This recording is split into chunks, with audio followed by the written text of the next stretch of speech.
Oh, sure. Folks, we want to welcome you. My name is Dan Gillis, and I'm one of the three organizers of our very own Yiddish Culture Festival, which just celebrated its 10th season. And we want to welcome those of you who are here for the first time to the campus of Haverford College, and hope you'll come back again. To that end, I left out on the table a little white block of paper for you to sign up, and you will get our notices. We meet 10 times a year, 5 times each semester, films and concerts and discussion groups and so forth. It's been wonderful. We have a very loyal audience, and we are very happy to welcome lots of new faces today here. I'm going to depart the scene with thanks from all of us for Andy to for his having put this together to honor the Yortzayt, 90th Yortzayt of Sholem Aleichem. One final housekeeping detail: there are restrooms out here. There's signage there. The ladies' room is straight ahead, and the gentlemen's room is to the left. And next to the ladies' room, there is a water fountain. If you're thirsty, feel free to leave at any time if you need to. And on the table there are light refreshments, which we will enjoy together when all of this has ended. Thank you very much. Andy, you have the podium. Thanks for coming. Thank you. Sholem Aleichem. Baruch haba. Es ist sehr großartig zu sehen, dass so viele Menschen über Wartewege dafür fragen zum Ersten. Wie viele Menschen können mir verstehen? Ich mag alle Menschen. Ich darf nicht reden kein Goyish. Nein. I better talk English.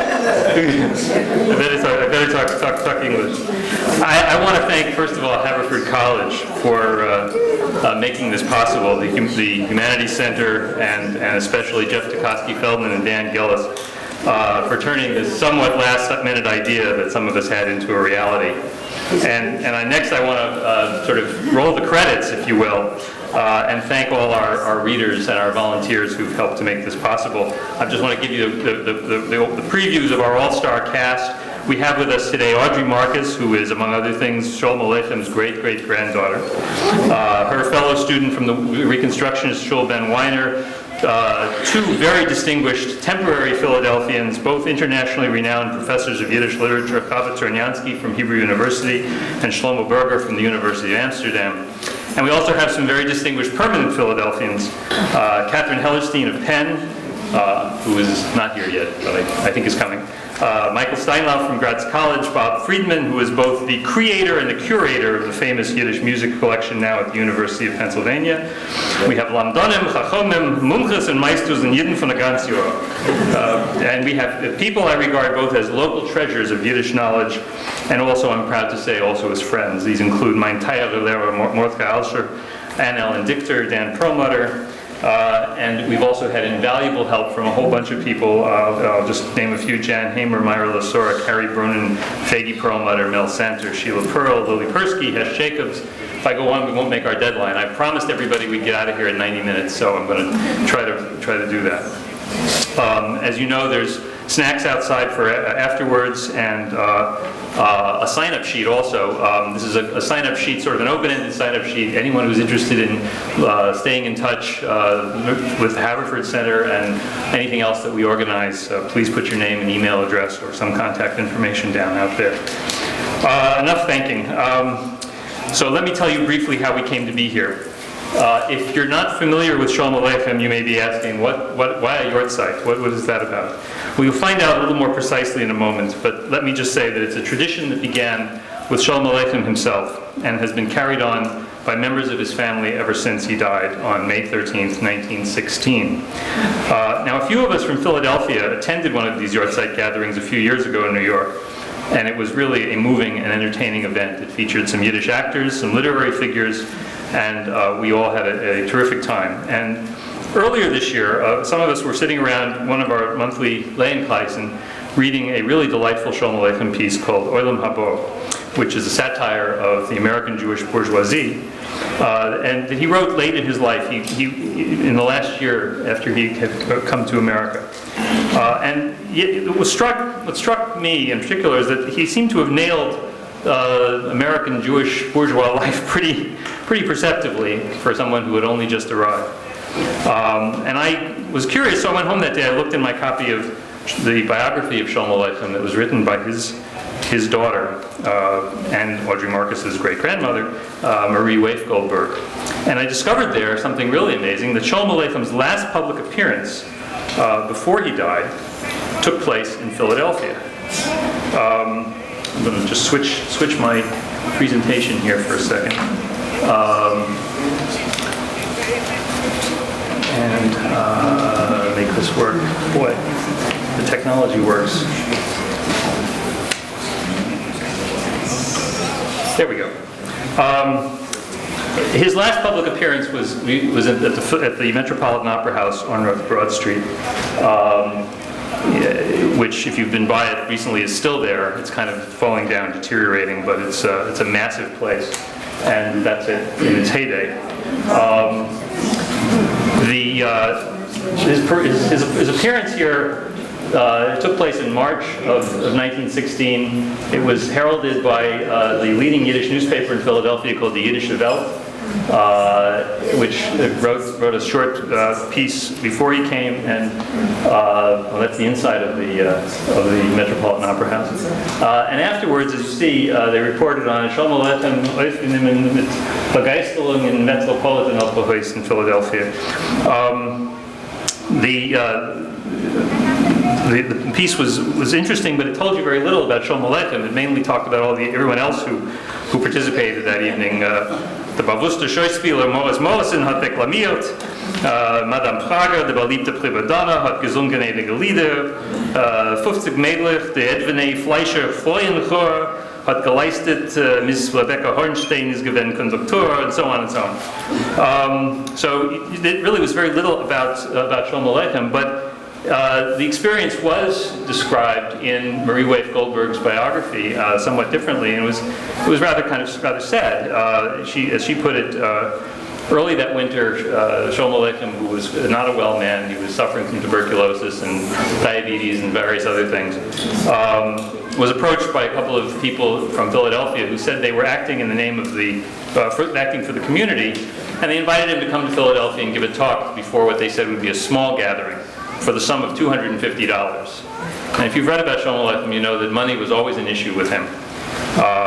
And so he came, but when he got here, it was not a small gathering. It was the Metropolitan Opera House, and there were 4,000 people. It was fully packed. And afterwards, he felt as though he had been had, basically, because they only were still offering him $250. And furthermore, the check bounced when it came. According to the biography, it was after the check bounced that Marie Waif Goldberg writes, "My father learned that these two men represented no organization, but were simply entrepreneurs with a shady reputation in business. When my father's admirers in Philadelphia learned of this, they tracked down the two men and ordered them to make good the check, or they would be run out of the city." And they did make it good. So he did get his $250, but at any rate, I found this all quite fascinating and went to the library to see if there's any mention of all of this in the newspapers of the day. And the English newspapers, this is an issue I'm interested in, so I work for a newspaper. But we had the Inquirer, the Bulletin, the Public Ledger, the Philadelphia Press, the Philadelphia Record, I believe. None of them had a single word about it.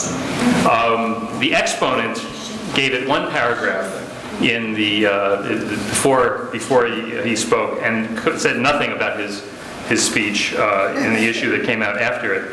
But after he died in New York in May of 1916, and his funeral was attended by more than 150,000 people. It was the biggest such event that New York had ever seen and has ever seen since, really. You can see there, his coffin was carried from the Bronx down through Manhattan, and it became an incredible that event alone demonstrated the size and the clout and the cultural presence. It sort of announced to the world the Jews of New York were there.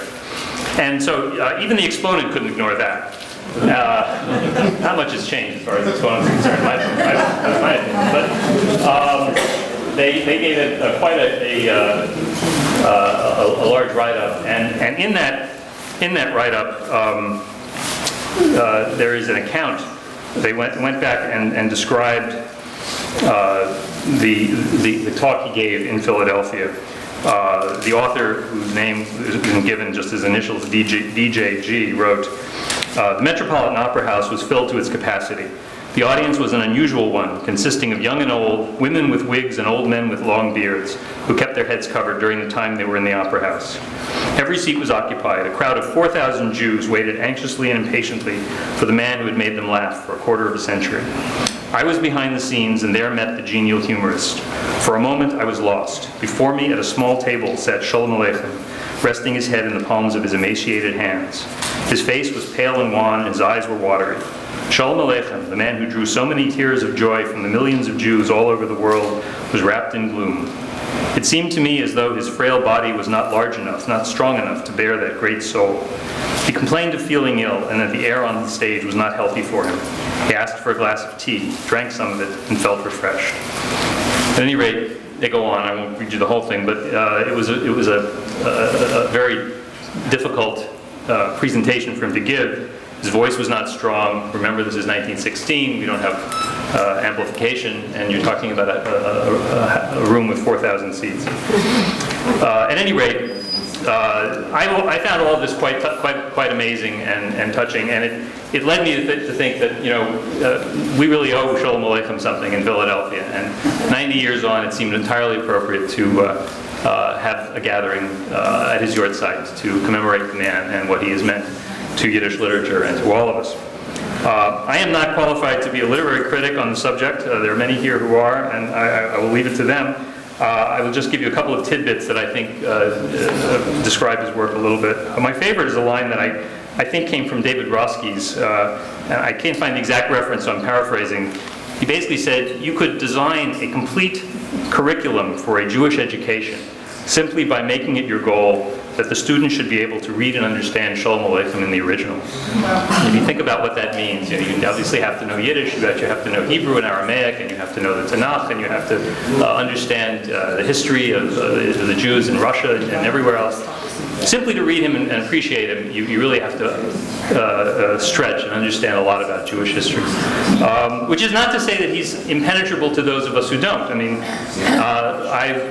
I'm far from being a well-educated Jew, and it is always hard to get across many of the barriers that exist, but it is always rewarding, and it is always a delight when you finally encounter Sholem Aleichem. And that's why I'm so delighted that we are here today to give you a little taste of some of his work. We're going to start with the traditional way that his Yortzayts have begun, which is the reading of his last will and testament.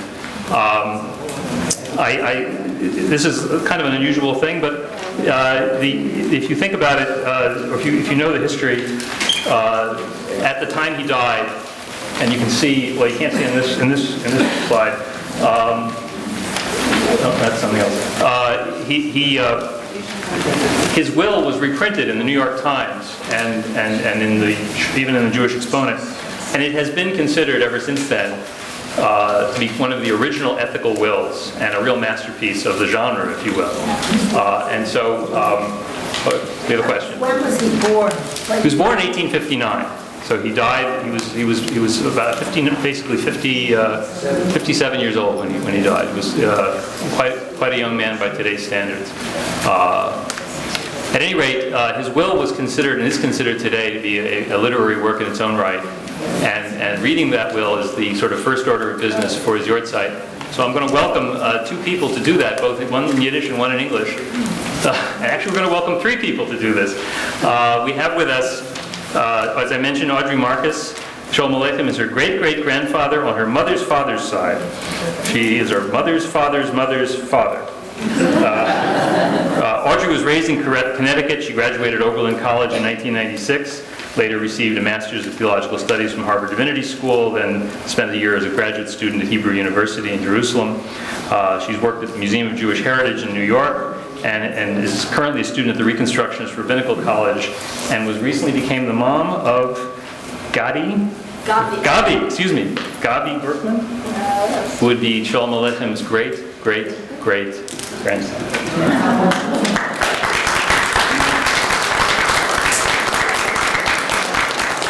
And with Audrey to read, please have a seat. With Audrey to read is Benjamin Weiner. Ben was raised in the Boston suburb of Newton, and he originally decided to learn Yiddish, he told me, as a teenager with his brother, because they didn't want their parents to understand what they were saying. Which is... his brother actually didn't follow through, but Ben did. He studied with Miriam Hoffman at Columbia, with Mordechai Schechter and Avram Noverstern at YIVO, and with Yitzhak Naborsky in Paris. And on the side, he got a master's in Irish literature from Trinity College at Dublin. And now he's a third-year student at the Reconstructionist Academy. So I'm going to turn it over to them. Okay, great.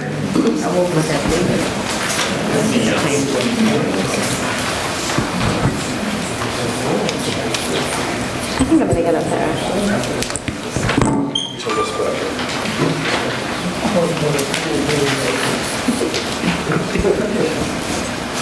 Well, it's really nice to see this crowd. You've done such a nice, beautiful afternoon, and I want to thank Andy for organizing this on behalf of my family. I think it's great that there's a Yortzayt commemoration here in Philadelphia. As a child, I went to the commemoration in New York that Andy mentioned that has been held every year since Sholem Aleichem's death.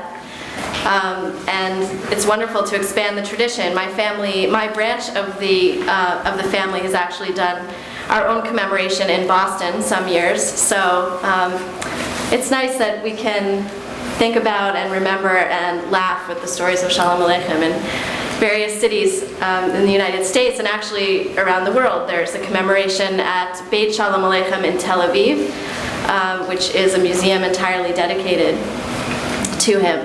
And I'm also so glad that there's such a renaissance in interest in Yiddish and Yiddish literature among our generation.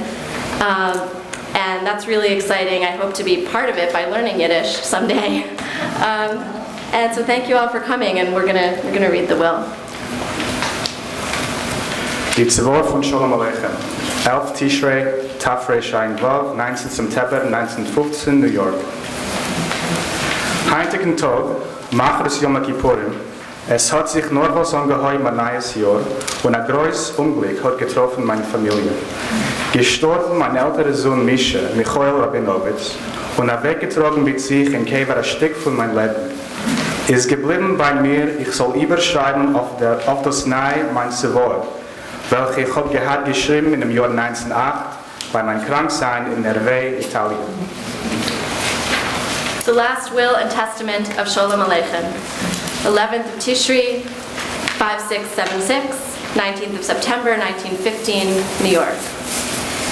Today, the day after Yom Kippur, a new year has just begun, and a great misfortune has befallen my family. Death took my oldest son, Misha Rabinovitz, who carried off with him to his grave a piece of my life. So it remains for me to rewrite my will, which I wrote in 1908 when I was ill in Nervi, Italy. Seien Sie gesund und in voller Verstand schreibe ich mein Tzivor, was besteht in 10 Punkten. Being well and in full command of my senses, I write my will, which consists of 10 points. 1.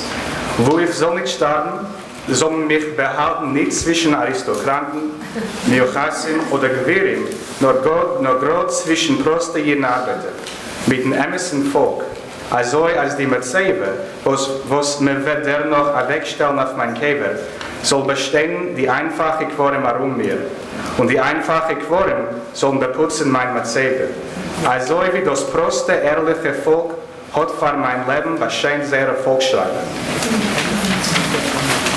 Wherever I die, I wish to be buried not among aristocrats, big shots, or wealthy people, but precisely among ordinary folk, workers, the real Jewish people, so that the gravestone which will be placed on my grave will beautify the simple graves around me, and the simple graves will beautify my grave, just as the simple, honest folk during my life beautified their folk writer.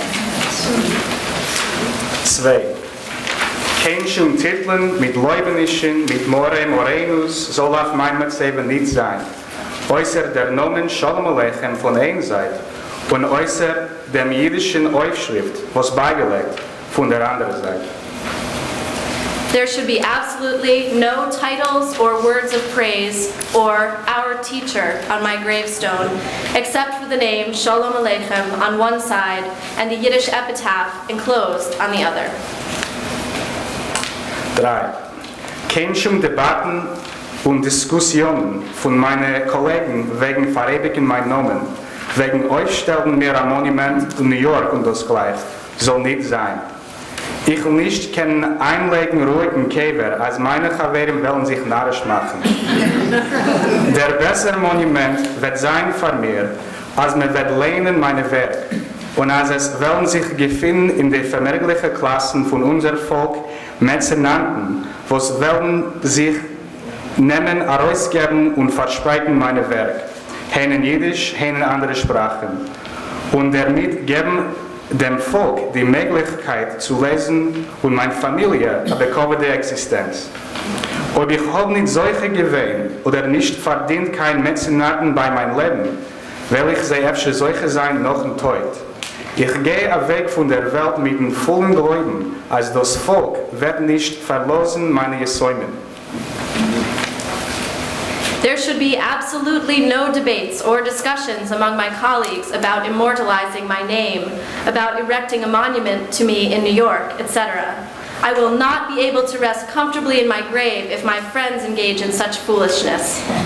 The best monument for me will be that people will read my works and that patrons will be found among the wealthier segments of our people who will undertake to publish and distribute my works, both in Yiddish and in other languages, and in this way make it possible for the people to read them and for my family to live decently. If I was not decreed worthy or wasn't able to earn the honor of such patronage during my lifetime, perhaps I will be deemed worthy of it after my death. I leave this world with the full conviction that the people will not forsake my orphans. 4. Auf mein Käfer und dann noch das ganze Jahr und später allemal zum Yortzayt soll mein übergebliebener einziger Sohn, wie euch meine Edems, ob sie wollen, sollten noch mehr Kaddisch. Und ob sie wollen kein Geschick nicht haben, oder die Zeit wird sie nicht erlauben, oder es wird sein gegen ihre religiöse Überzeugungen, können sie Yortzayt sein, nur damit, wo sie wollen sich zu neu glauben, alle mit die Töchter meine und mit die Einiglich und mit glatt gute Freund, und vorlesen die dosige Zwoe meine, und euch auskleuben am Meise von meinem Meisterlich, von die Same Freiliche, und vorlehnen es, in wasserer Sprache wird für sie sein mehr verständlich. Und los mein Nomen, der Mond werden von sie besser mit der Gelächter, der gar nicht der Mond werden. At my gravesite and every day for a year after that, and subsequently on the anniversary of my death, my remaining son, as well as my sons-in-laws, if they wish, should say Kaddish for me. And if they don't feel like doing that, or time will not permit, or it will be against their religious convictions, they can make up for it only by all of them gathering with my daughters and with the grandchildren and with just good friends, and reading this last will of mine, and also picking out a story from among my little stories, one of the very happiest, and reading it aloud in whatever language will be more understandable to them. And let my name be mentioned by them with a laugh, better than never to be mentioned at all. 5.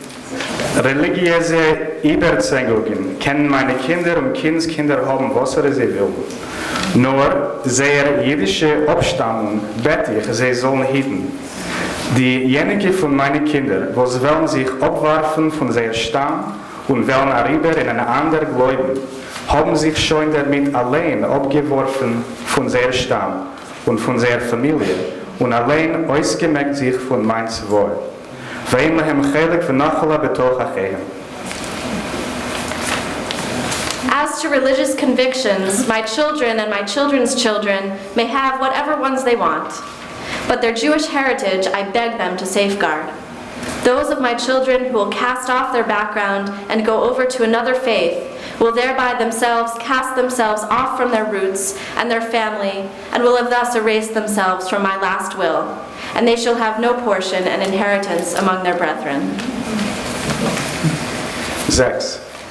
Alles, was ich vermog, seien Summen, ob das mein wird sich gefunden in mein Besitz, seien Bücher, gedruckte und in Manuskript, seien Jiddisch, seien andere Sprachen, äußer die, wo seien übersetzt in Hebräisch, gehört zu mein Freund Haverford College oder Olga Rabinowitz, und noch erteut geht es herüber zu meinen Kindern gleich auf gleich. Everything I own, both in monies, if such will be found in my possession, and in books, printed or in manuscript, both in Yiddish and in other languages, except for those translated into Hebrew, belong to my wife, Hodel Beis Elimelech, or Olga Rabinowitz, and after her death, it goes to all my children equally.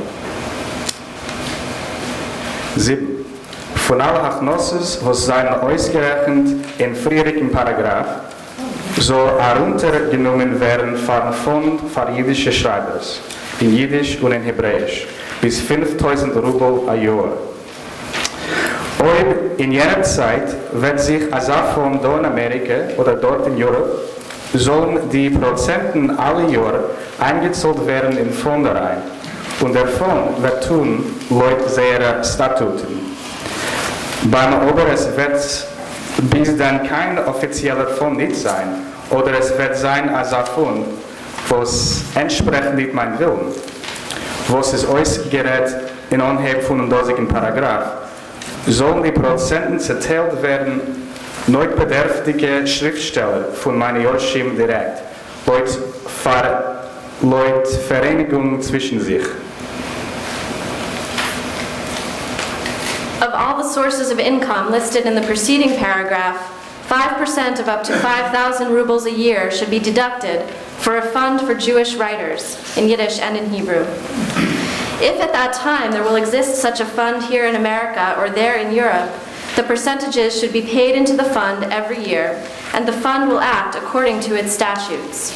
But if up to that time there will exist no official fund, or such a fund will exist which does not espouse my will as it is expressed at the beginning of this paragraph, the percentages should be distributed to needy writers by my family directly, according to their mutual agreement. 8. Ob ich will nicht beweisen, für mein Leben allein wegzustellen am Erzähler auf den Käfer von meinem Norvos verstorbenen Sohn Michael, Mischa Rabinowitz, in Kopenhagen, sollen das tun meine Yortzayt Biaderchove, und in dem Tag von seiner Yortzayt soll alle Jahre gesorgt werden Kaddisch und zerteilt werden 18 Kreuz Dakelanium. If I do not succeed while I live to erect a tombstone on the grave of my just deceased son, Michael, Misha Rabinowitz, in Copenhagen, then let my heirs do it with a generous hand, and on the anniversary of his death every year, let the prayer for the dead be recited, and 18 crowns distributed to the poor as charity. Nein, mein Wunsch ist, als meine Yortzayt sollen sich einordnen als meine Werk und meine Pjesen sollen mit Smisses nicht verkauft werden, nicht in Amerika, nicht in Europa. Nur sie sollen beweisen zu leben von ihrer Einkunft alle Jahren, was es gehört zu sein laut Gesetz von dem Mann. Sei es wird kommen als Satzzeit, oder es wird sich gefunden als eine Scheute, was wird abzahlen von des Husses als Summe, welche soll kennen sein genug auf auszuhalten am Sprache. Dann sollen sich alle Yortzayt zwischen sich verständigen, und ob die Mehrheit wird zustimmen, soll man sich mit dem Summen zerteilen, chelik laut Paragraph 6, und Kodemkol sollen die 10% aufgenommen werden von dem jüdischen Literaturfonds, laut Paragraph 7. My wish is that my heirs should arrange their affairs in such a way that my works and my plays should never be sold, not here in America and not in Europe, but that they should succeed in living on the income from them all the years that are rightfully theirs according to the laws of the land. Unless some time comes or some fool may be found who will pay for the rights an amount enough to support a family, then all the heirs should come to a mutual understanding, And if the majority is willing, let them divide the monies among themselves, share and share alike, according to paragraph 6. But first of all, let the 10% be deducted for the Jewish Literature Fund, according to paragraph 7. 10. Mein letzter Wunsch zu meinen Nachfolger und mein Bakosche zu meinen Kindern. Obhitten die Mame, beschenen ihr Eltern, versissen ihr bitter Leben, heilen ihr gebrochen Herz. Noch mehr nicht weinen, nur adrabe, dermonen mich mit Fried. Und der Riker, zwischen sich leben in Frieden, nicht tragen kein Sinne eins auf das andere, aushelfen sich einer dem Zweiten in einer schlechter Zeit, vermonnen sich einmal in der Mischpoche, Rachmones holen glatt auf einen armen Mann, und bei guten Umständen sollen meine Chäuves über solche Wellen sein. Kinder, tragt mit Ehre mein verhorwete jüdischen Namen. Und der Gott, was im Himmel, soll euch sein zu Hilfe. Amen. Sholem Aleichem Rabinovitz. Sholem Aleichem. My last wish to my successors and my plea to my children: watch over your mother, beautify her old age, sweeten her bitter life, heal her broken heart. Don't cry for me. On the contrary, speak of me with joy. And the main thing, live in peace with one another. Bear no enmity toward one another. Help one another in bad times. Think at times of the family. Take pity on any pauper. And in good times, pay my debts, if there be any. Children, bear with honor my hard-earned Jewish name, and may the God which is in heaven be your help. Amen. Sholem ben Menachem Nachum Rabinovitz. Sholem Aleichem. And I'm going to just read Sholem Aleichem's epitaph. Here lies a Jew, a plain one, who wrote in Yiddish for women and for plain folk. His whole life he scoffed at everything, derided the whole world. The whole world enjoyed itself. And he, oy vey, he was in trouble. And precisely when the crowd laughed, clapped, and amused itself, he grieved. This only God knows, secretly, so none should see.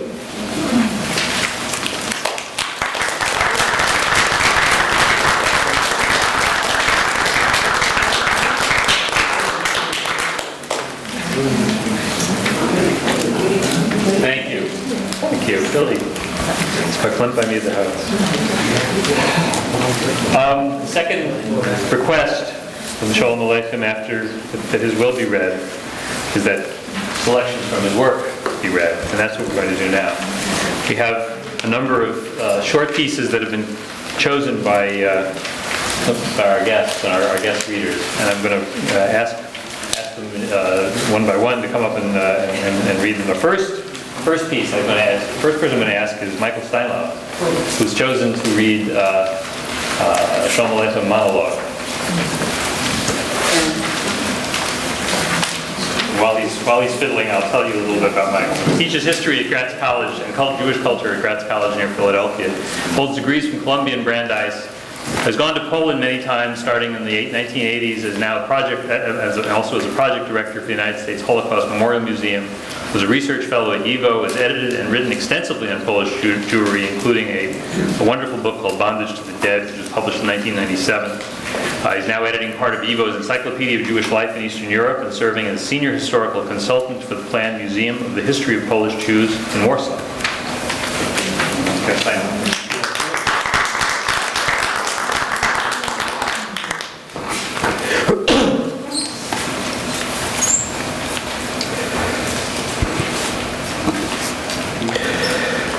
Wenn ich bin Rothschild, wenn ich bin Rothschild, hat sich zerlost der Kasselufke Melamed einmal in einem Donnerstag, bis die Rebbetzin hat ihm gemahnt auf Schabes und hat nicht gehabt.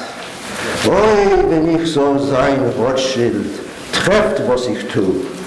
Welches Hochne, viel keiner Mirig, als Weib so kommt, haben bei sich ein Dreh, ich denke, sie so versporen, tun an Spodek, als kommt der gute Donnerstag und sie ist nicht auf Schabes. Wer Hashem ist, käufig, heus die Schabesdicke Kapotte. Oder nein, dem Weibs ketzen im Berufs. Lass sie aufhören, picken in den Kopf rein, es ist ihr kalt. Und Käufer weg die Dose Stub im Ganzen, mit alle 3 Chadorim, mit der Kammer, mit der Spisarnie, mit dem Keller, mit dem Beuden, mit der Korb, Bechor, mit Korfleckel. Lass sie nicht sagen, es ist ihr eng. Na dir weg 2 Chadorim. Koch dir, back dir, wasch dir, brock dir und lass mich zur Ruhe. Ich soll können knellen mit meiner Talmidin, mit reinem Kopf. Nicht du, kenn deiges Parnosse. Man bedarf nicht klären, wo nennt man auf Schabbos. Mach eine Fosches. Die Töchter alle Chassene gemacht. Harb von den Plätzen. Was fällt mir? Häub ich mich an, rumgucken ein bisschen auf der Stadt. Das erste bin ich mir nader an einem Dach auf den alten Besmedrisch, was aufhören Kappen auf den Kopf, beschaß jeden Davenen. Und Lahavdo, das Märchens boi ich über aufs Nahe. Warum nicht heint morgen? Es wird dort müssen sein, ein Unglück, has wir schon, darum fällt das euch akkurat beschaß noch im Boden sich. Und wie bald das bald, muss man schon das hektisch erwarten zu werfen und an niederstellen a Biko heulen. Aber Tagja, was a Biko heulen heißt? Mit Bettler, mit a Doktor, mit Refues, mit Jicherlech, alle Tag vor die Heulen, wie es fühlt sich in leitischer Stadt. Und am Moscheschenim stell ich weg. Alte Jiden, Londim, sollen sich nicht weigern in Besmedresch bei der Chuve. Und a Hebre, Malbischer Humin, arme Kinder sollen nicht herumgehen. Ich bete über ein Kovet mit die Pupkes in Dreußen. Und a Hebre Gmiles Chodim, als etlicher Jid, sei a Melamed, sei a Baal Meloche, sei a Seucher a viele, so versprochen sollen Prozent. Nicht dürfen vermaschkenen das Hemd von dem Leib. Und a Hebre Chachnosses Kalle, als wo jetzt an Ohren Mädel, nebach der Erwachsene, soll man auskleiden, wie es gehört zu sein, und Hasene machen. Und noch gedäume solche Chevres führe ich ein bei uns in Cassel. Noch was ist Scheichepes Dafke, noch bei uns in Cassel? Umetum, wo es gefienen sich nur achinub de Yisruel, führe ich einer solche Chevres, Umetum, auf der ganzen Welt. Und bichte, es soll sich führen mit der Seder, wie es gehört zu sein. Treff, was tue ich.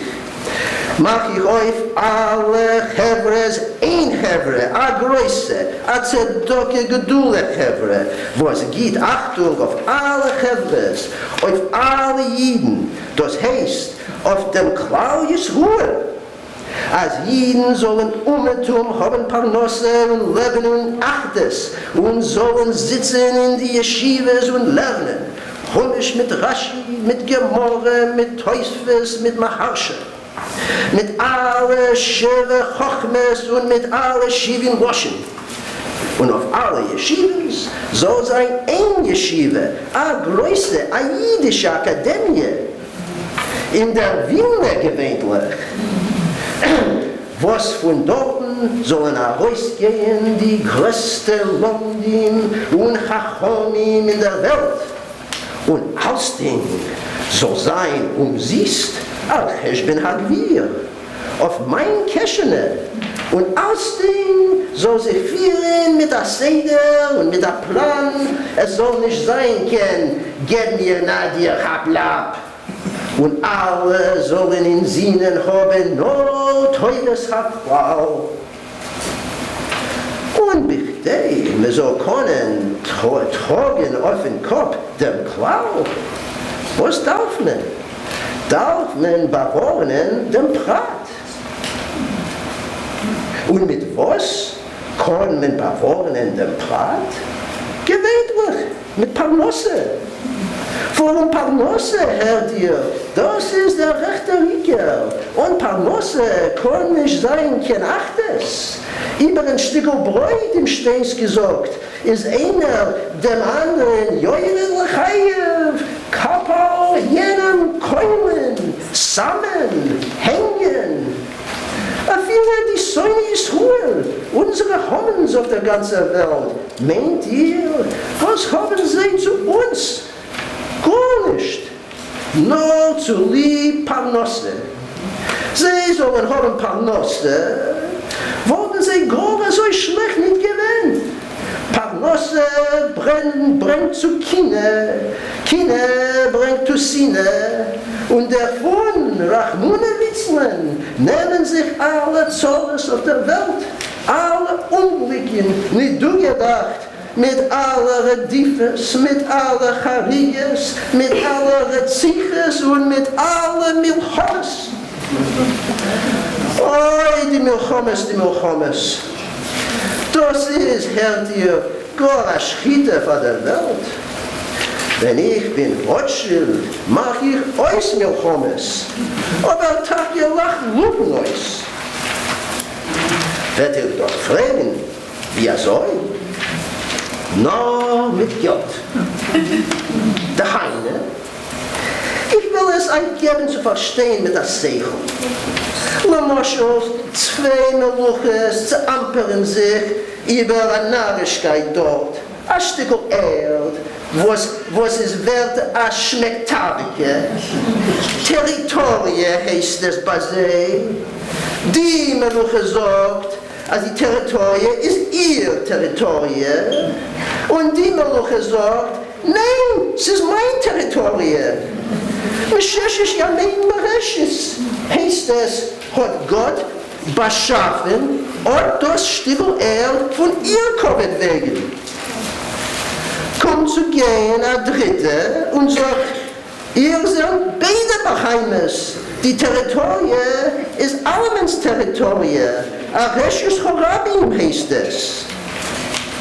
Hakitze, Territoria her, Territoria hin, mit Territoria das so lang, bis man hebt und schießen von Bixen und Harmaten und Menschen keulen sich eins das andere wie die Schopf und Blut gießt sich also wie Wasser.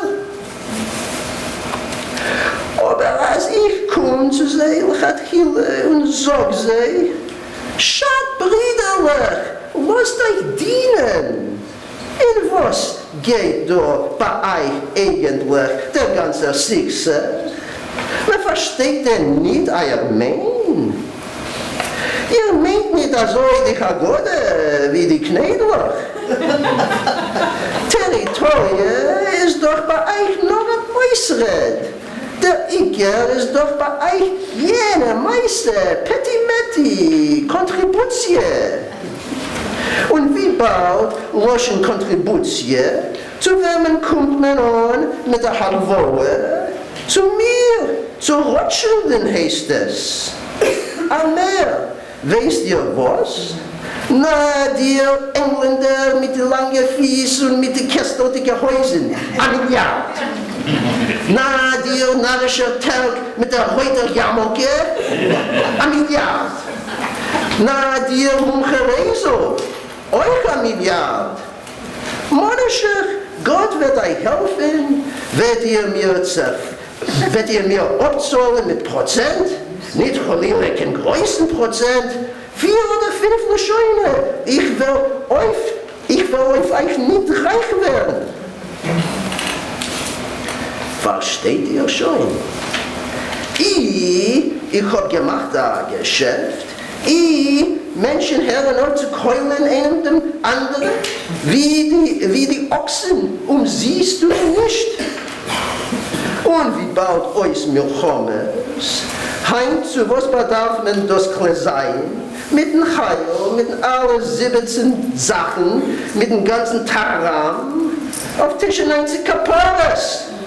Und wie bald euch sein, euch Heil, euch Tararam, ist doch ois Sinne, ois Kinder, ois Telk, ois Engländer, ois Französ, ois Zigeuner, ois Jidl, Hartl, die ganze Welt bekommt Gott demut ein ander Ponin, wie in Posek steht bei uns geschrieben, wer heuer und es wird sein bei Joim Hahu, das heißt, als Mashiach wird kommen.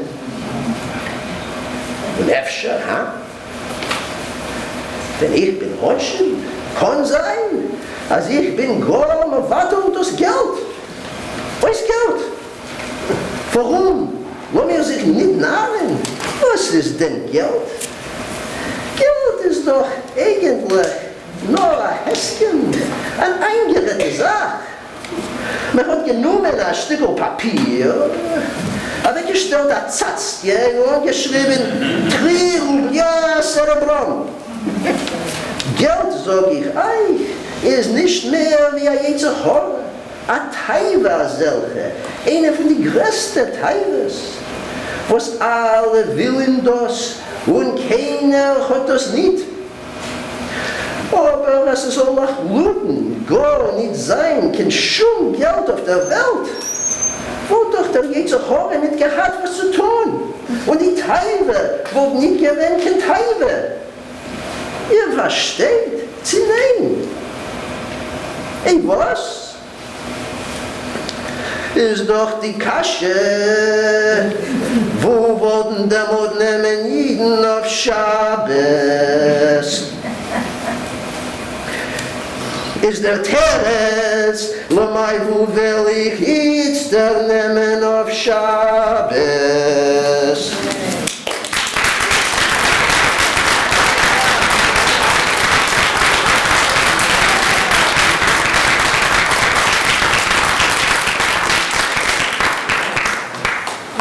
Great, that was great.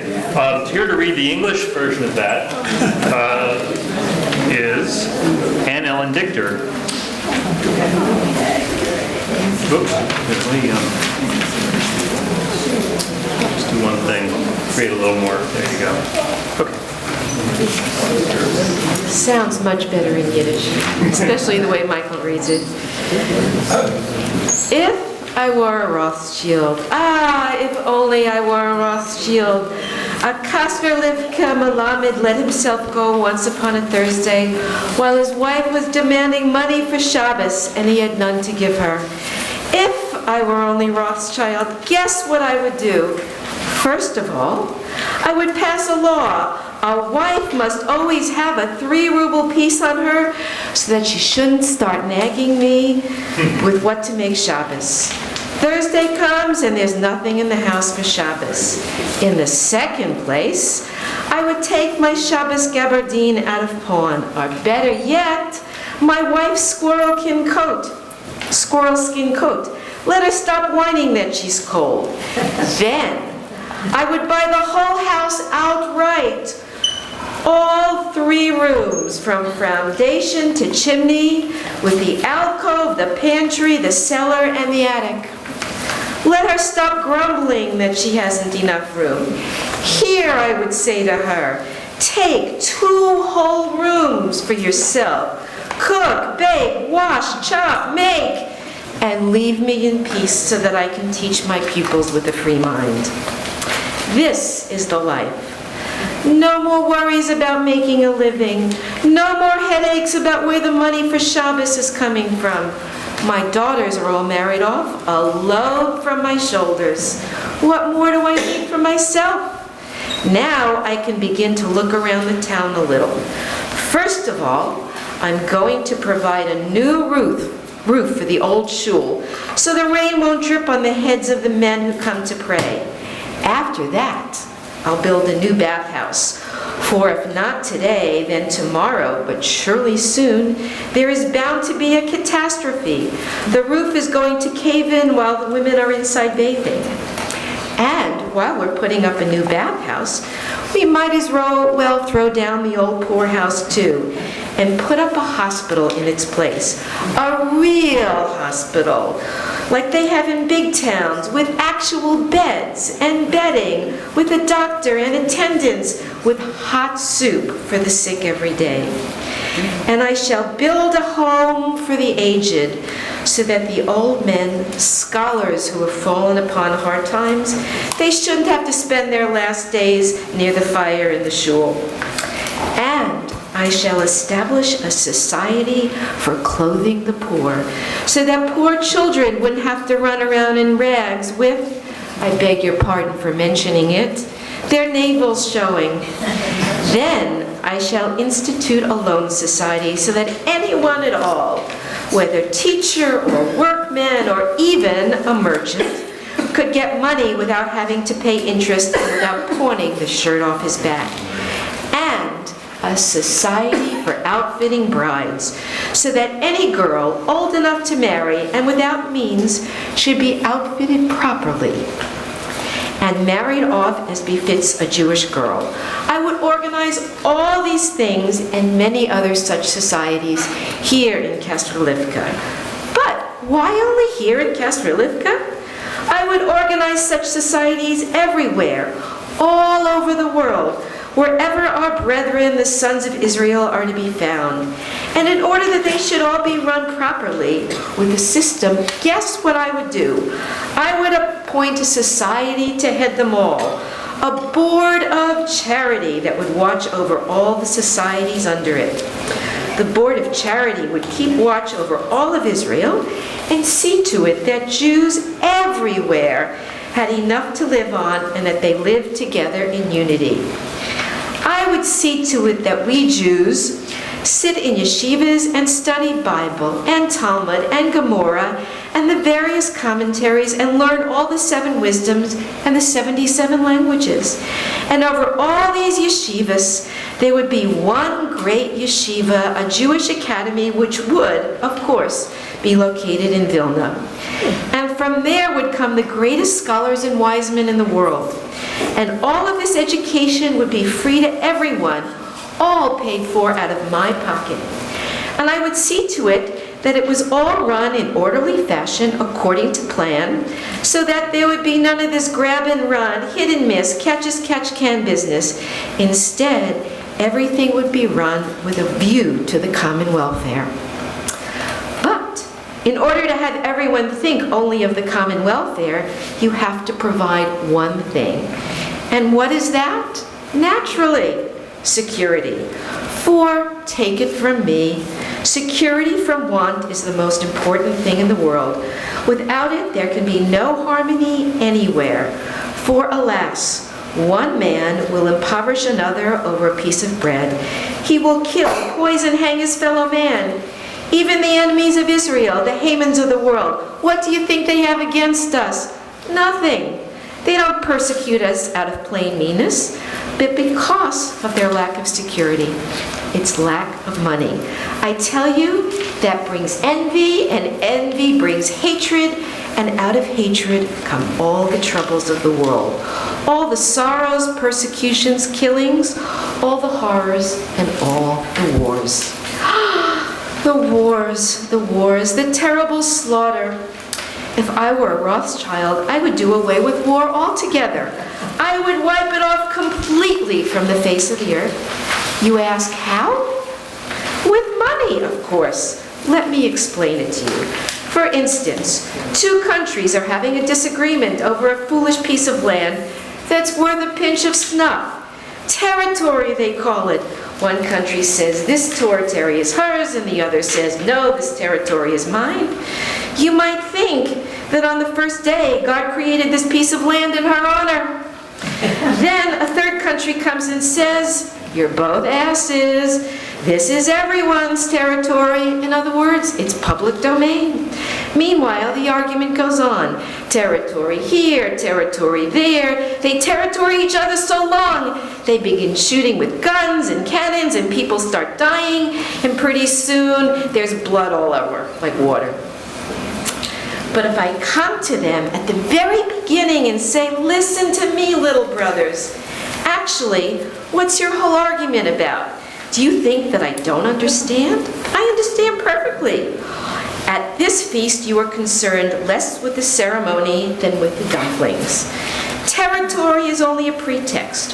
What you are after is something else, something you can get your hands on: money, taxes.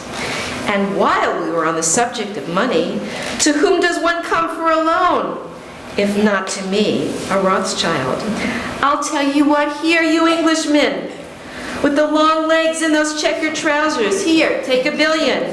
Here, you stupid Turks, with the scarlet caps, take $1 billion also. And you, Tanta Razel, Russia, take another $1 billion. With God's help, you'll pay me back with interest. Not a large amount of interest. God forbid, 4 or 5% at the most. I don't want to get rich off of you. Do you understand what I've done? I have not only put over a business deal, but people have stopped killing each other in vain, like oxen. And since there will be no more war, what do we need weapons for? For what do we need armies and cannons and military bands and all the other trappings of war? The answer is we don't. And if there are no more weapons and armies and bands and other trappings of war, there will be no more envy, no more hatred, no Turks, no Englishmen, no Frenchmen, no Gypsies, and no Jews. The face of the earth will be changed, as it is written, deliverance will come, the Messiah has arrived. And perhaps even, if I were a Rothschild, I might do away with money altogether. For let us not deceive ourselves. What is money anyway? It is nothing but a delusion, a made-up thing. Men have taken a piece of paper, decorated it with a pretty picture, and written on it 3 silver rubles. Money, I tell you, is nothing but a temptation, a piece of lust, one of the greatest lusts. It is something that everyone wants and no one has. But if there were no more money in the world, there would be no more temptation, no more lust. Do you understand me or not? But then the problem is, without money, how would we Jews be able to have Shabbos? The answer to that is, how will I provide for Shabbos now?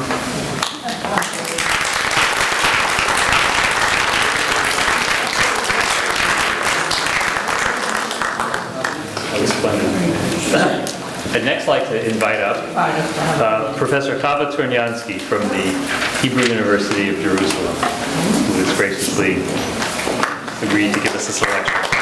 And following her, it will be Catherine Hellerstein of the University of Pennsylvania doing the English translation. I just want to explain that this is a letter that Sholem Aleichem wrote to Bialik, Chaim Nachman Bialik, the Hebrew poet, who came to visit him in Geneva at the time when not only Sholem Aleichem was living there, but also Mendele Moicher Svorim and another less known writer called Ben-Ami, Shin Ben-Ami. Okay. And now we're going to listen to Sholem Aleichem in a Yiddish with a Mexican accent. Oi, Bialik, Bialik, ihr seid weggefahren und wie in Wasser rein. Wie als Roll schreibt das nicht ein Mensch ein Briefel. Ich hab zu euch, sollt ihr wissen, ein Gruß. Trefft von wem? Von einer Schicht, von einer Steckschicht. Auf morgen noch eine Abreise von der Schweiz bin ich aufgestanden, wie allemal ganz früh. Und wie allemal angebeugen sich unter dem Bett noch meine Schicht.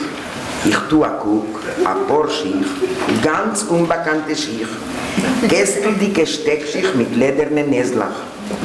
Ich betrage die Schicht, noch ganz gute Schicht, neue Schicht. Wemens ist das Schicht? Erst es lässt sich heute am meisten, es ist Bialiks Schicht. Wie kommt daher Bialiks Schicht? Mistom hat vergessen die Schicht. Und Efscher hat das nicht gelost am Atone seine Schicht. Bekitzer, sie geworden a Tararan in Stub. Schicht, Schicht, Schicht, Schicht. Koidem hat sich bewiesen, Tissi, das ist eine von den Töchtern, und ist raus mit der Teine, als die Schicht darf sein, ihre Schicht.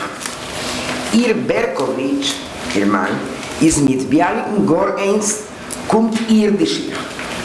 Ist die zweite meine, Lale, die was studiert auf Doktormedizin.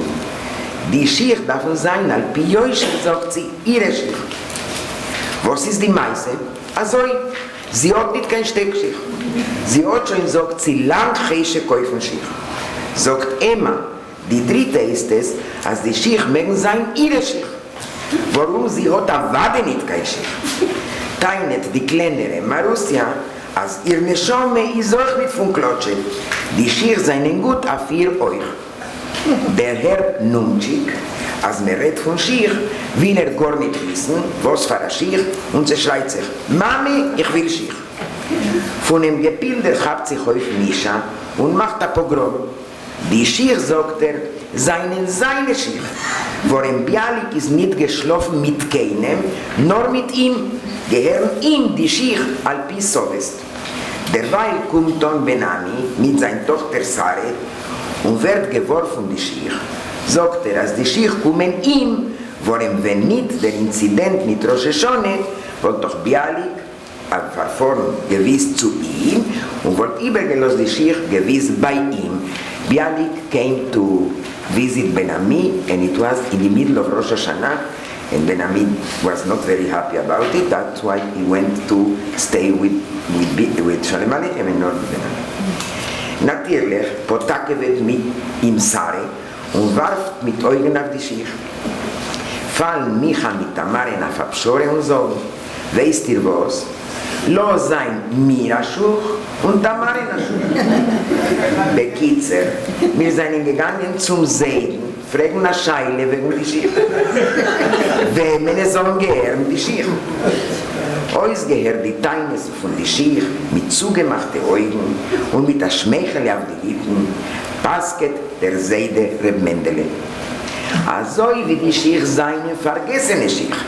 Hefker ist es, und also wie alle willen die Schicht, soll man die Schicht besser rübertragen zu ihm, zum Sehen ist es, und dort soll die Schicht stehen, Ache Jovoi Elion. Von dem Psagdin ist gewähnt zufrieden nur ein Benami. Hat sich der Mund in dem Posek, nicht mir, nicht dir. Nur ich bin nicht zufrieden. Und ich bin nicht zufrieden. Und derweil stehen die Schicht bei mir.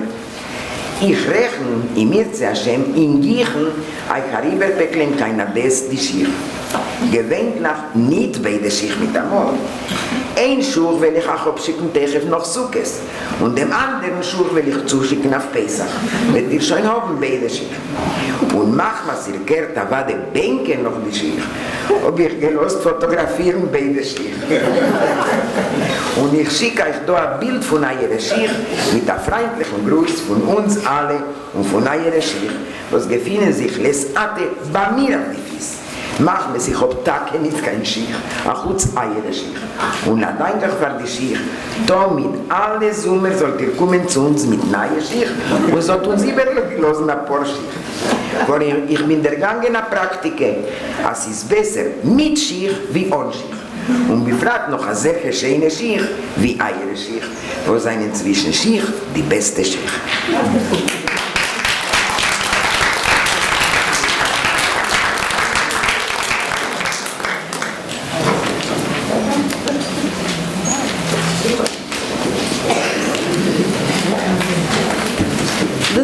Translation by Joseph Landis.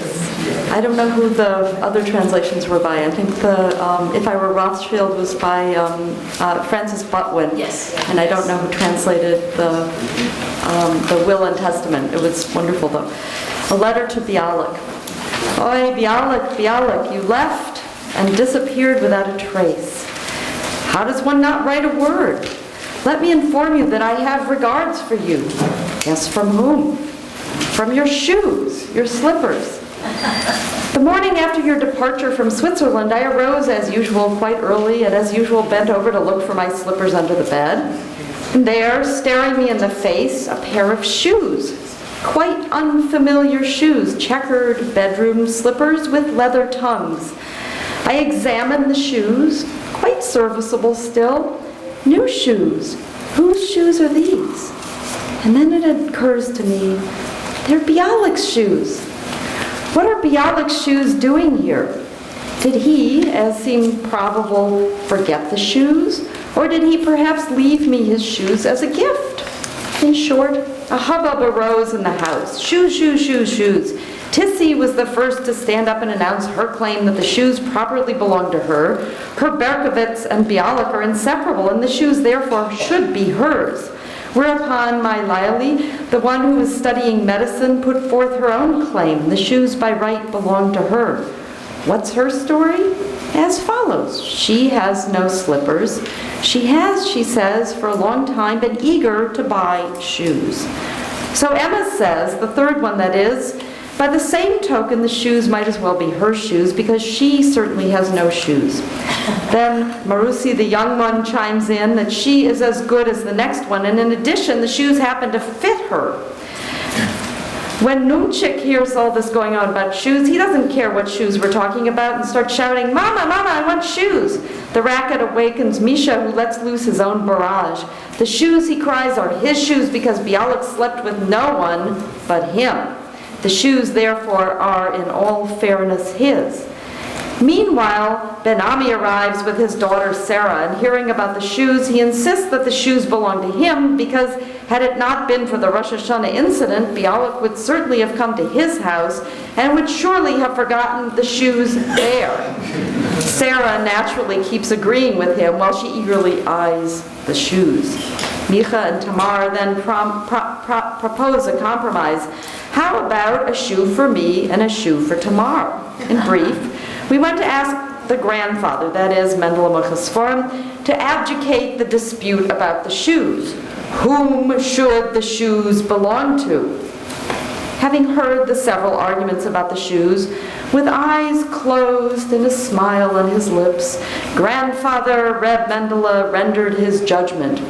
Whereas the shoes are abandoned shoes belonging to no one, that is, whereas everyone wants the shoes, let the shoes be brought to him.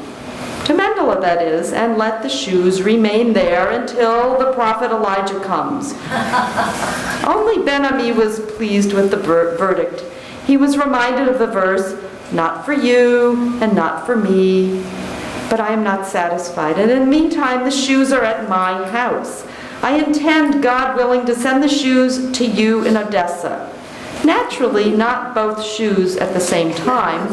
I'll send you one shoe right after Sukkot and the other for Pesach, so you'll have both shoes. And since you probably missed the shoes, I've had the shoes photographed, and I'm enclosing a picture of your shoes with friendliest regards from all of us, and from your shoes, which are at present to be found on my feet, since I really have no shoes either, besides your shoes, and I thank you for the shoes. Always, every summer, please come to us with new shoes and leave us a pair of shoes, because I have come to the conclusion that it is better to have shoes than not to have shoes, especially such handsome shoes as your shoes, which are, among shoes, the best of shoes.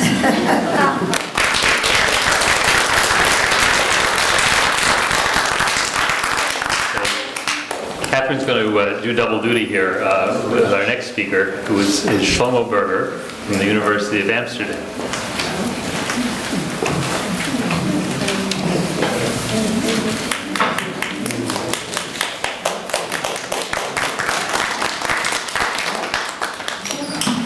I had only problem with the last stanza with some Russian words, but maybe somebody can help us with these words here. I found them. Oh, you found them. Okay.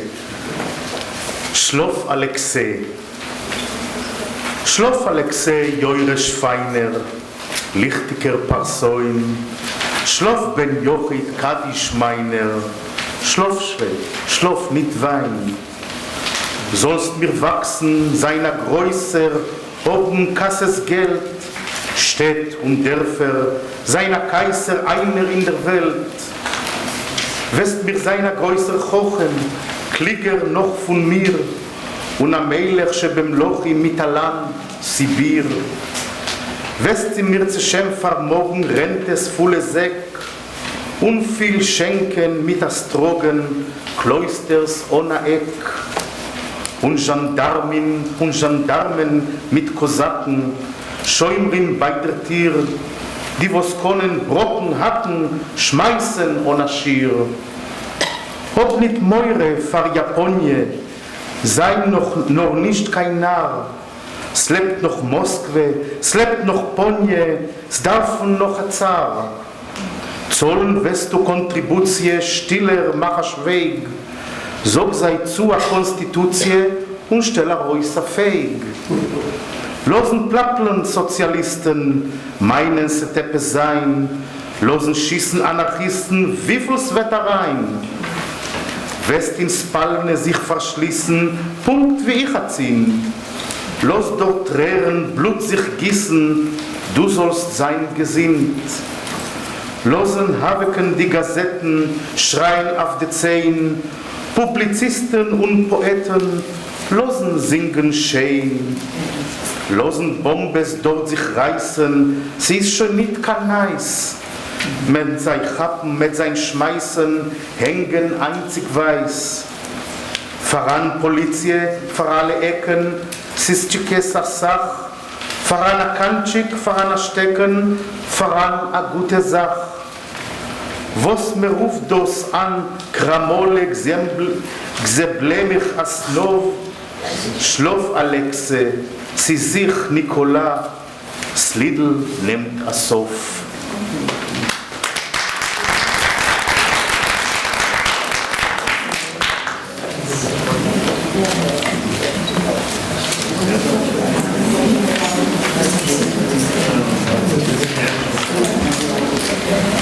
I just wanted to point out that this is a lullaby, very unlike, there's another lullaby in the packet, and I guess we'll hear that a little bit later. And this one, as you'll hear, is not your typical lullaby. And I guess we should say from the start, it was probably written about 1905, right? By Sholem Aleichem, and it's not sung in the voice of your typical mama, nor in the voice of a father, such as maybe Sholem Aleichem, but rather in the voice of a czar, Nikolai, Shlof Alexei. And I should say that this is, I guess, my translation, but it couldn't have come into being without the help of Shlomo Berger, Chava Ternyansky, and at the last minute, my next-door office mate, Ilya Vinitsky, who teaches Russian at Penn. So thanks to the collaborative effort. Sleep, Alexei, my fine heir, illustrious, let me start again. Sleep, Alexei, my fine heir, illustrious personage. Sleep, my only son, my Kaddish. Sleep then, sleep, don't cry. You shall grow up for my sake to be great, to have chests full of money, to be the emperor of cities and villages, unique in the world. You will become a great wise man, far more clever than I, and a king of kings with a country of Siberia. You will, God willing, possess sacks full of taxes, and many taverns and jails and churches without end, and gendarmes and Cossacks and guards by the door who can shatter and beat up, who can smite without limit. Have no fear of the Japanese, and don't be a fool. Moscow still lives, Vanya still lives, and they still need a czar. You shall pay contributions. Quiet, shut up, promise them a constitution, and give them the finger. Let the socialists babble, thinking something will happen. Let the anarchists shoot as much as they want. You will lock yourself in the bedroom, just like I do now. Let tears and blood flow out there. You shall remain in good health. Let the newspapers bark, shouting at full volume, publicists and poets. Let them sing prettily. Let bombs explode out there. It's nothing new. Let them be caught. Let them be beaten, hanged, every single one. There are policemen at every corner and a lot of guards. There's a teacher's whip, there's a stick. There is a righteous cause. And why do they call it a threat to our unshakable foundations? Sleep, Alexei. It's me, Nikolai. my little song finds its end. I just want to say, as you can hear, this is a rough translation. It's not yet a poem. The lullaby rhymes, Sholem Aleichem's poem rhymes. Mine is still getting the meaning down before it becomes a song. So I offer it to you hot off the computer, imperfect, but at least you get a sense of the tone of this lullaby.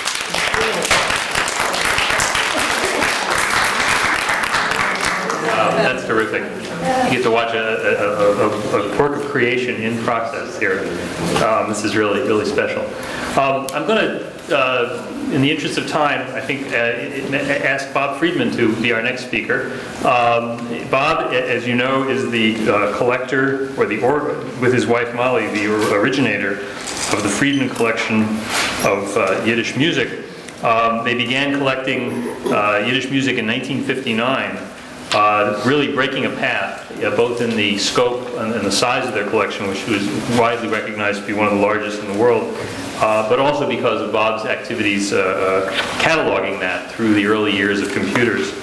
Along the way, they served as resources for many of the people who began the klezmer revival back in the early 80s, and today their much renowned collection resides at the University of Pennsylvania. And they are known and appreciated by musicians, musicologists, and ordinary proste liebhabers from Yiddish music around the world. Bob?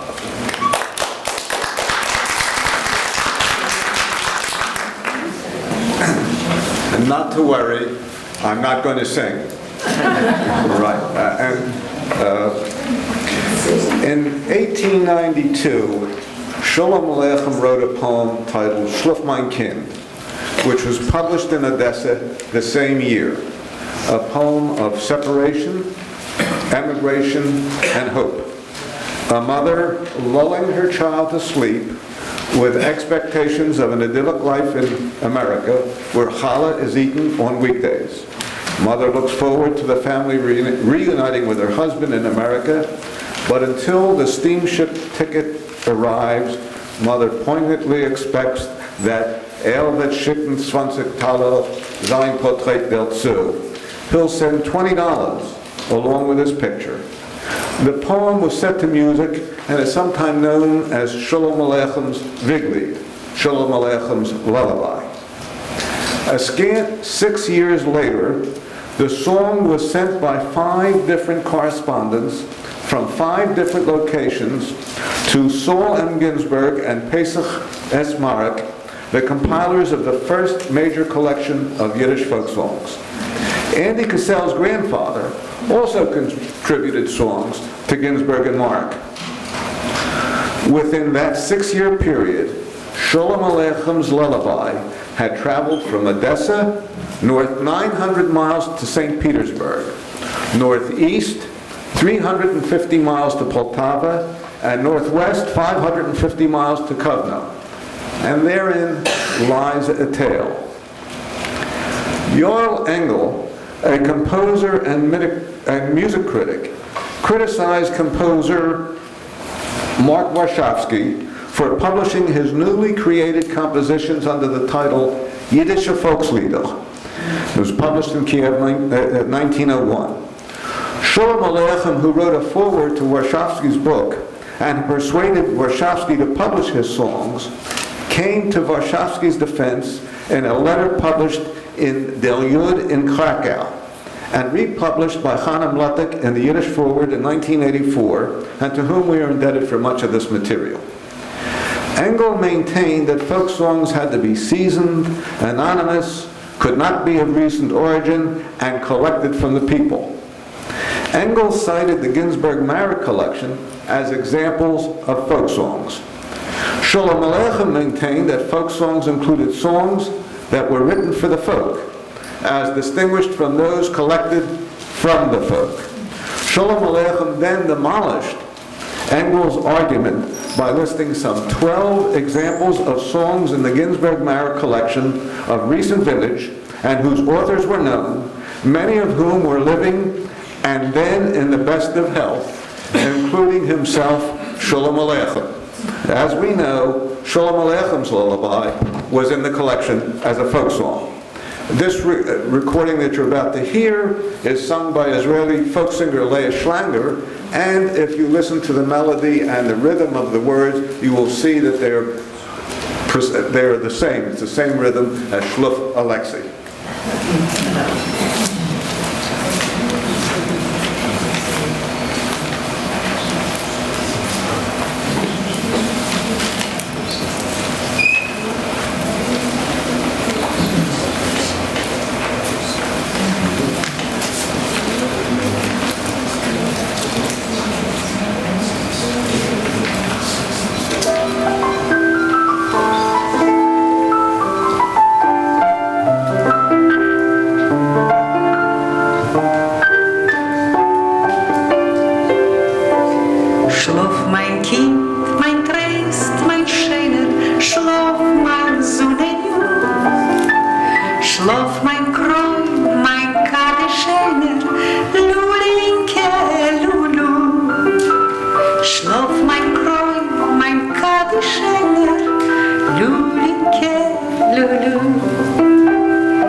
wollen Tränen gießen, weinen stiller Heid.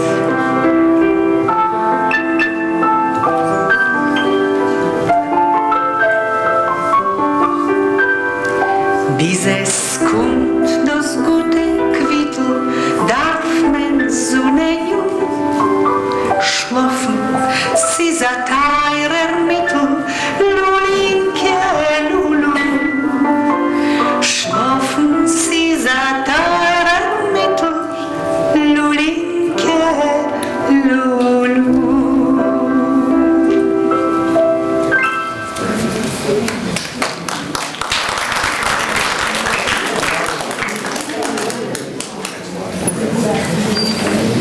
Everyone awake? Anyone awake? Our last selection will be read by Mark Alsher. Mark has had the great misfortune over the years to have me as a student. He's found that, I think not uncommonly with many of his students, that they refuse to let him go. He can change his location, but his students follow him. And he's going to give us a reading now. Im Allein, niedergegeben mit seinen Luschen, geschrieben in Jahr 1950. How do you do, Mr. Sholem Aleichem? Ich weiß nicht, ob ihr kennt mich. Ich kenne mich mit euch stücklich eigene, schenische Baschlischis. Du sagst nicht mit euch, nur mit euch Heavy dem Milchigen, und mit seinem Körper nach dem Mendel von ihr Huppitz. Aha, ja, das ist eigentlich interessant. Ihr hat sich auch aufgestellt. Steht schon Tag, weil ich gehört mit mir auf den Sidewalk, will mir ein bisschen schmissen von dem Amerika, was für eine goldene Medine das ist. Und nicht so von Amerika wie von ihrem Business. Wie man wird ausgerissen in Äußeren und Covid, bis Gott schickt sie dem rechten Job. Und als Gott hilft, als man schluckt sich auf dem rechten Job, ist da eine Hoffnung, man soll mit der Zeit sich arbeiten. Während Geduld. Auswachsen als Jacob Schiff, bei Nathan Strauss oder Gotcha Harry Fischl, mit einem Wort sein Allright. Ich kann auf sich noch Leisato nicht sagen, als ich bin Allright, nur ein Job läuft der oberste Robert schon. In der ganzen Antik von dem dosigen Job ist, wo ich bin es allein ergangen, allein mit meinem eigenen Seil. Nur ich sehe, als ihr wollt wissen, ihr geht durch, wer ist der Person, was redet euch? Also ich will euch sagen, als das redet Mr. Green, wird sich trachten. Green, ja, Lori, es ist also geht wie gar nicht.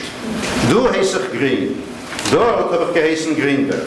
Von Wannen, von Ades, von Jehupitz, von Cassel, von Teplik, Spole, Rummen, Barditschew, Bekitzer von jenem Mekäupes. In gehandelt hat man, wie alle jeden handeln. Gedreht, gemerklert, bis es gekommen das Gitterstückel Zeit und man ist auch getrieben geworden und man ist mit Gilgil geworden nach Herzitzee in Columbus' Medina. Man hat auch so lange gegessen, bis man hat aufgegessen von sich das letzte Stückel Hemd. Hat man ungeheuer verschwarzt werden, Wur aufeinander öffnen. Und man hat getun, kol avoy des Porch. Es ist nicht gegangen. Bis es gekommen durch Schöde Schell. Und als es gekommen durch Schöde Schell, habe ich gesehen in den Papers, wie man advertised, Chazunim, Schielen, Minjunim. In die Stores habe ich gesehen, stellt man auch Sedieren, Machsäuren, Schäufers, Talesen. In der Reulem habe ich gesehen, Häuptun, sie schmeicheln sich zum Rebäunische Reulem. Champfen in Gott zu lieb Business. Habe ich mich mit Jaschef gewähnt und sucht sie sich allein. Mr. Green, bis wann wirst du sein ein Greener? Die euch Alec von dem Reschöide Schell und von der Asseris Jimeitschiebe. Nur ist es gering zu suchen, die Alec als Selekte. Zu was kann ich mich nehmen? Sich stellen für Achasen, bin ich kein Monat gewinnt in Schießte. Für Aschöivet, mein Tat ist kein Monat gewinnt in Balagur. Kein Referent will ich doch erwarten nicht sein, warum ich kenne, für verstehe Pere Schamilis. Seiten a Butcher auf Stückli Kusche. Aber ich in der Heim nicht gehandelt mit genevische Fähre. Vertieft, wie Eiert hat gesucht, in die Duseke Machschuges in Gedanken, bin ich rein in Amok Kodesh. Der Schöide Schellel, der Weilem Davend, mir suchte du wieder eure, mir hat upgedavend, rift sich einer, in wer wird uns geben a Blues, riff ich mich a Blues, lost mich. Wird fragen, wie kommt zu mir a Blues? Der Scheich. Wusst euch gar. Ich habe gegeben, man nimmt dem Schäufer in Hand und habe sie gegeben, man Blues, Tequila, Schwur im Trehe. In euch gelost habe ich sie mit der Tequila gedäule Belogisme von da an bis Brooklyn Bridge. Der Herr, da sah Blues, riffen sie sich von zu mir, von wann ist ein jünger Mann. So ich wusste den Aufgemeine. Sogen sie, Tomer wollte sich bestellt bei uns für eine Bluse auf Yom Noraim. In so Baltekei ist gestorben. Ich soll können, sogen machen, der Finn allein ist Machetes. Wir machen allein von Blusen allein, sogen sie, ist schwer. Seid ihr sollt erziehen noch etwas tun. Der eine sagt, was noch soll ich tun? Seid ihr erziehen ein Driver, ein Garbage-Man oder ein Street-Cleaner? Sagen sie, wie bald ihr seid ein Bluser, ein Waltekeia heißt es, kann man von euch solche grobe Arbeit nicht verlangen. Das Einzige, sagen sie, was wir können euch geben, ist noch eine Chance. Ihr sollt können, sagen sie, Blusen noch ein Aschiel. Ist das mir rein, nur so rein in der Tracht? Also ich habe eine Chance zu blusen noch in ein Schiel, kann ich haben eine Chance zu blusen noch in 2 Schiel. In Verwust nicht in 3 Schiel. Und ich bin weg downtown von einem Schiel in der andere, von einem Minion in einem anderen. Immer mit ihm gemacht Probes, weil wissen mein Kind den Tequila schwurm Trie, hat den größten Success. Warum ich? Als ich blues, läuft man sich zu neu von allen Schielen. Wir haben gehört Bluesen Judges, Congressmen, Assemblymen, und alle haben gesucht, wonderful. Ihr könnt verstehen, als dem ersten Jahr habe ich gehabt nur 1 Schiel mit 2 Millionen. Das zweite Jahr 3 Schielen mit 5 Millionen. Heutiges Jahr schneit sich mir, als der Röpperste wird wellen, bis 12 Millionen und ich will können machen eine schöne Protokoll. Wie kann ein Mensch attenden zu so viel Business? Du sollt ihr nicht fragen. Es ist Amerika. In dem Land helfen sich schon aus. In einem Ort ist bei mir die Tequila früher. In einem anderen Ort ein bisschen später. In einem dritten noch später. Ich treibe mein Bestes, dass das Publikum soll sein satisfied. Because, als Tomer los ich der die Zeit, verliere ich doch meinen Job mit meiner Reputation.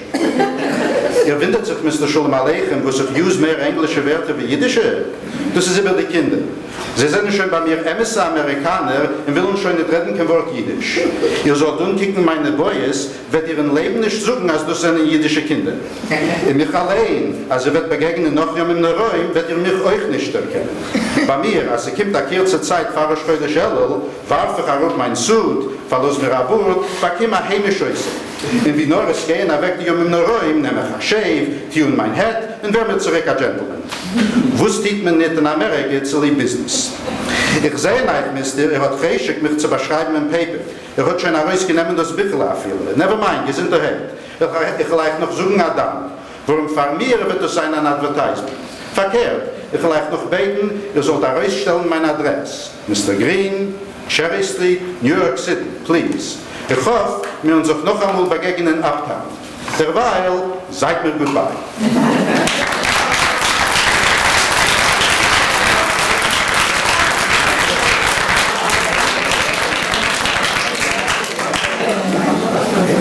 Dan Perlmutter is here to read the English translation.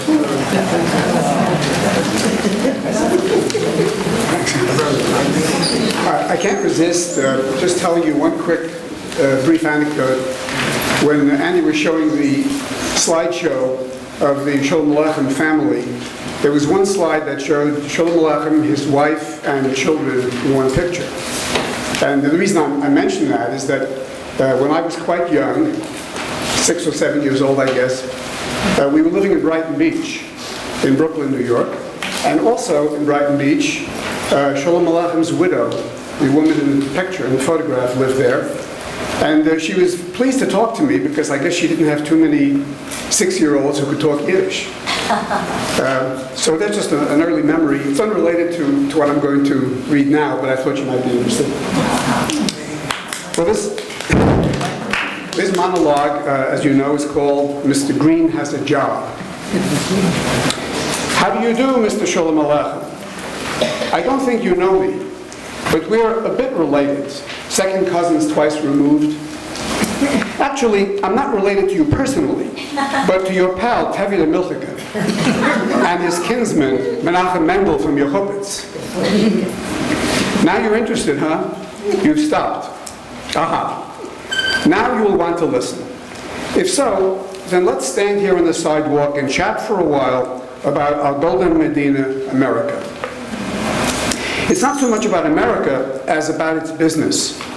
How you eat your heart out till God sends you the proper job. For if the good Lord helps and you land the proper job, there's hope that in time you can work yourself up the ladder of success and become a Jacob Schiff or a Nathan Strauss. In a word, to become an all-rightnik. At the moment, I can't say that I'm an all rightnik, but God be praised, I do have a job. The wonderful part of it is that I hit upon it all by my own. I can see that you're dying to know who's talking to you. If I tell you that you're listening to Mr. Green, you'll no doubt think, green, yellow, blue, that doesn't tell a thing. Here in America, I'm green. On the other side, I was known as Greenberg. From where? From Odessa, you say. Right you are, from Odessa, from Yortzayt too, and also from Cassel, Teptik, Shpola, Uman, Bedichev. In brief, from all those far-flung places. I was in business like all other Jews, manipulating and brokering, until along came good times, and we were chased away, and ended up here in the land of Columbus. And we kept on eating until we ate the last shirt off our backs. And then we sank into a different kind of hell. We took on all sorts of slave labor, but still things didn't work out. Finally, 1 month before Rosh Hashanah, on the 1st of Elul to be exact, I saw ads for cantors, shuls, and small prayer rooms. I noticed that the stores were displaying year-round and high holy day prayer books, shofars, and prayer shawls.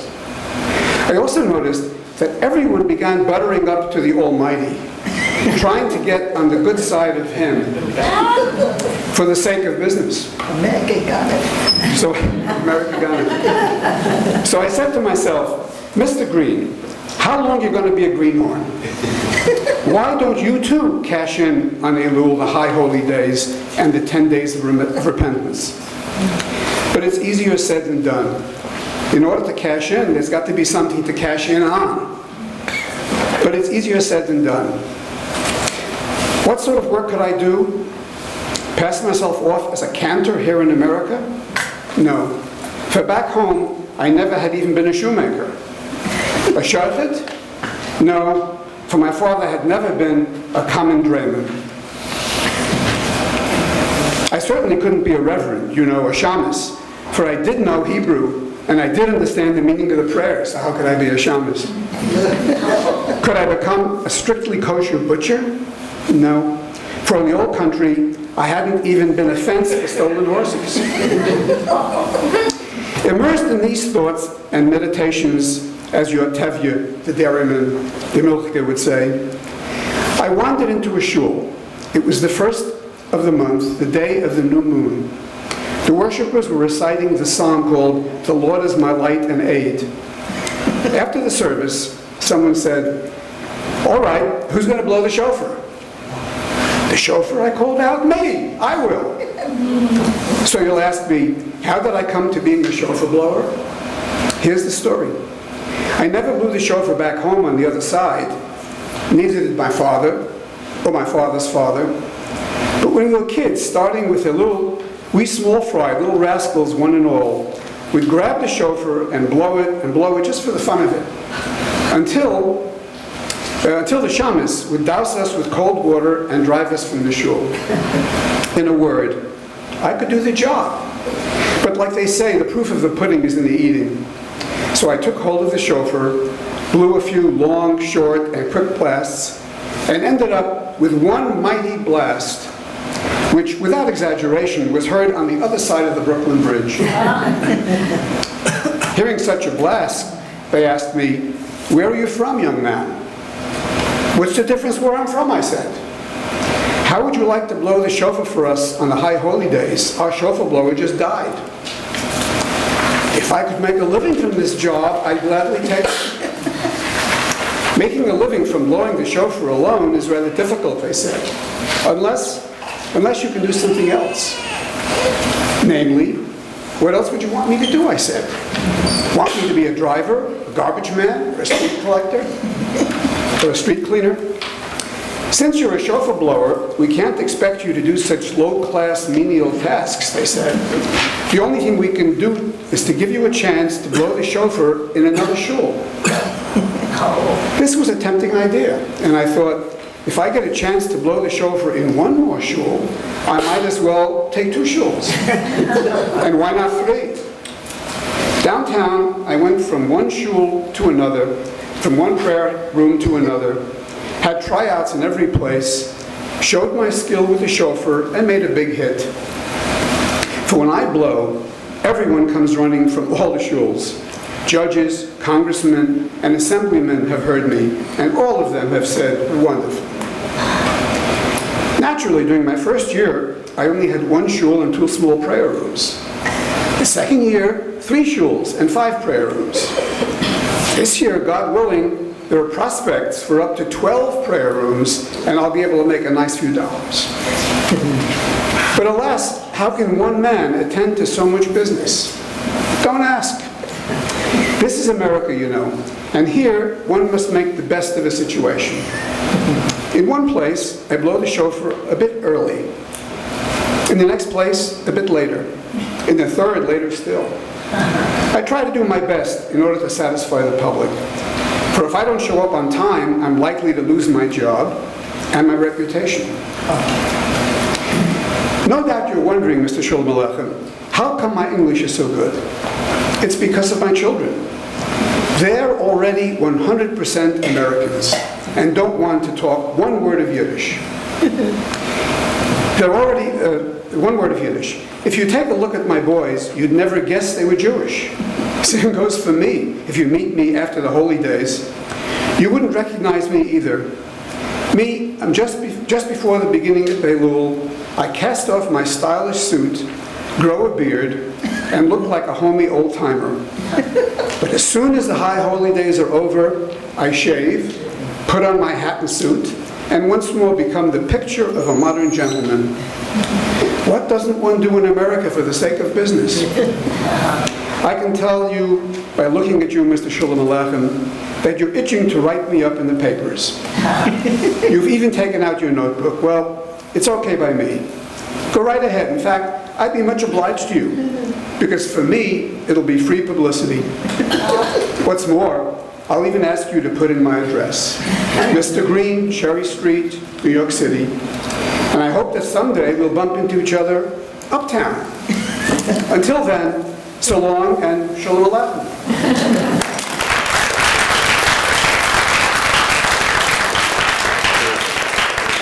Well, we've got some lovely snacks out in the lobby, but before we do that, I would like all the readers to come up, please, and take a bow. If they could.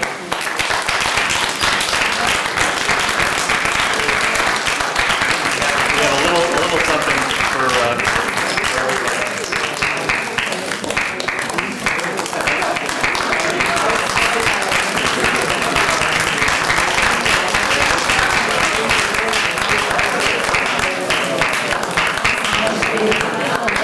One little special gift for Audrey Marcus in honor of her coming here and helping us celebrate the 90th Yortzayt of her great-great-granddaughter.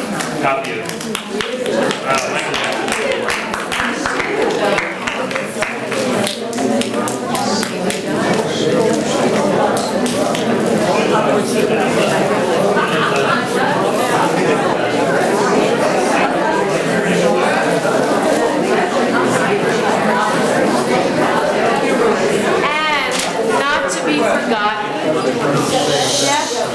Jeff Tukoski Feldman, Bavakasha.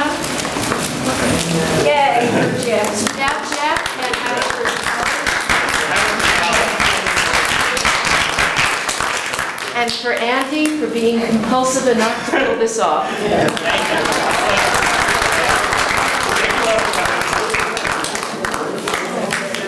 Vamos lá.